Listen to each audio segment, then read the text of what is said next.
Република Македонија како држава со својата стабилност, со својата унитарност, шитам че една полезна околност и носи полза и економическа и безбедносна со самото своје опстојување на Република Грција. Има опасност случая Славка Митрова да даде един нов разлом в нашите отношения.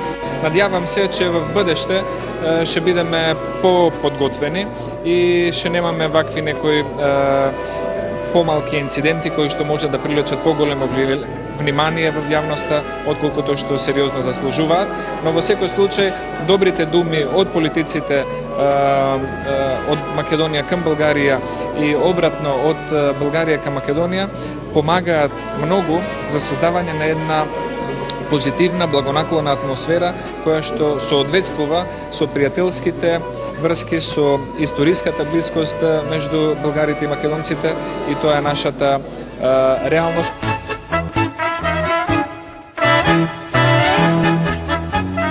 Минаха години без да те забравя, чакам те да дојдеш, чакам те с разбойна страх.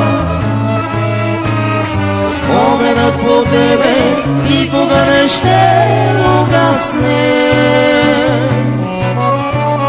Много дни ще мина, макар да ми